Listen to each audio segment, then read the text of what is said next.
3 ans ou 4 ans que nous n'avons jamais été convoqués en tant que deuxième acteur majoritaire.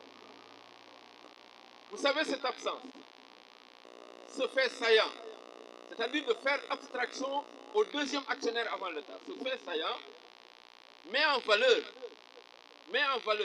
l'impertinence du discours de M. Moussa Diop, le discours épinglé par le Conseil d'administration, la Cour des comptes, parce que je le vois brandir chaque fois un rapport, dire que oui, madame blindé, parce que c'est le Conseil d'administration qui m'a autorisé.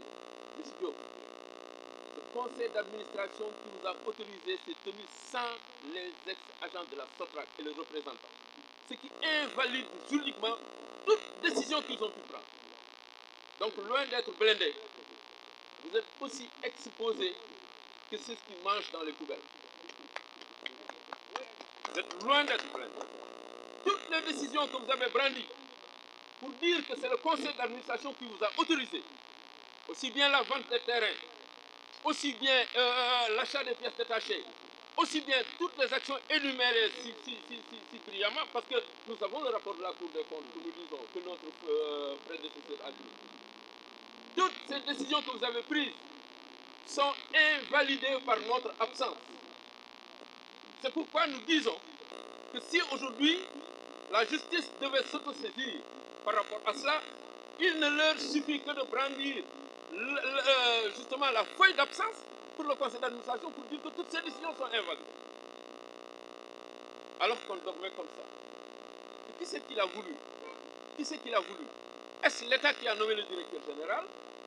Est-ce l'État qui a ses représentants au niveau des ministères, ses représentants techniques au niveau des ministères compétents, et qui regardent pourtant le directeur général, qui regardent le conseil d'administration se dérouler sans les actionnaires majoritaires que nous sommes?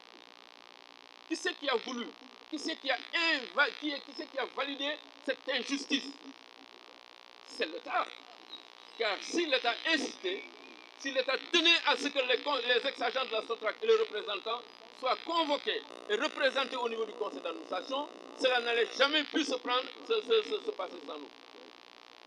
Et alors, était-ce une fausse couverture ou en tout cas présentement, quiconque pouvait penser être protégé par cette décision du conseil d'administration se voit exposé autant exposé par l'absence des ex-agents de la SOTRAC qu'on avait volontairement manqué de convoquer. Nous sommes actionnaires de Dakar Dem Dikk. Nous ne laissons pas Dakar Dem Dikk périr comme ça. Vous savez, le véhicule d'un directeur général de Dakar Dem Dikk coûte combien? 80 millions. Hein? Achat de véhicules Toyota Land Cruiser V8 Platinum, 83 millions. Avec la lecture du rapport de la Cour des comptes, nous constatons que le véhicule de M. Moussa Diop a coûté 83 millions à la SOTRAC. Vous voyez ce que ça fait? Il s'est vanté d'acheter des véhicules à tous ses chefs de service à des montants exorbitants. Et voilà, tout cela, c'est simplement parce que nous étions absents. Nous qui sommes les propriétaires de Dakar Dem Dikk, nous qui sommes les propriétaires de Dakar Dem Dikk, nous qui sommes les actions majoritaires, on n'allait jamais laisser cette gabegie se passer comme ça, au détriment des agents qui ont scié, au détriment des agents qui ont tout mis leur vie en jeu par rapport à cette situation, pour que Dakar Dem Dikk survive. Oui, on a aidé, on a travaillé à la survie de Dakar Dem Dikk. La preuve, c'est sur les centres de la SOTRAC que cette nouvelle société a été créée. La conception technique, la formation, les ateliers, les documents, je dirais bien jusqu'aux abribus, rien n'a été inventé. La formation des cadres, rien n'a été inventé. Tout cela a été conçu par des agents qui ont été formés par la SOTRAC. Vous croyez que nous avons hérité de la SOTRAC que l'argent? Non. Nous avons hérité de la SOTRAC un patrimoine intellectuel, un patrimoine technique, mais aussi un patrimoine foncier. Mais qu'est-ce qu'on a fait de ces directeurs, de ces chefs de service, de ces chefs de département qui ont été intégralement formés par la SOTRAC? Qu'est-ce qu'on en fait? Sont-ils un personnel indépendant? Non. Non, nous avons hérité, nous héritons de leur formation. Nous héritons de leur fonction. C'est nous qui les avons formés. Oui, Donc eux, quand ils mettent leurs connaissances en jeu, ils le mettent au service de la SOTRAC, au nom de la SOTRAC, qui est actionnaire à 13,33%. Nous sommes des héritiers techniques, nous sommes des héritiers fonciers, nous sommes des héritiers du transport. C'est pourquoi ils ont tout fait pour nous évacuer de ce cadre pour pouvoir faire avancer certaines choses, pour pouvoir valider certaines décisions vraiment gabégiques et mafieuses.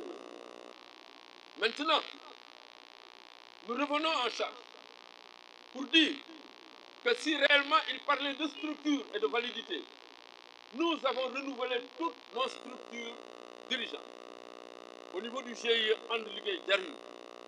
Et toute la documentation est là avec nous et constatée par nous. Nous avons nommé un bureau que l'État a reconnu. Je le dis, l'État l'a reconnu pourquoi? Parce que au moment de voter le budget au niveau de l'Assemblée nationale, l'Assemblée a voté le budget pour l'ex-agent de la SOTRAC représenté par le GIE André Jarry.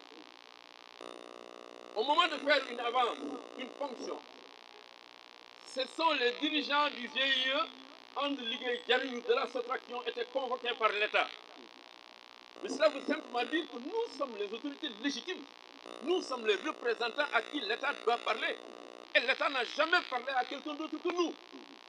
Cela veut simplement dire que notre légalité, notre légitimité n'est plus à discuter. Ce qui fait qu'au niveau du conseil d'administration, ce qui nous a permis de parler au nom de tous les ex-agents de la SOTRAC, de percevoir cet argent, d'organiser leur paiement, de les appeler un à un et de leur donner leur dû. L'intégralité, je dis même, à l'intégralité des ex-agents de la SOTRAC, toute tendance confondue, ça veut dire qu'il n'y a plus qu'une direction, c'est la direction du GIE en Ligue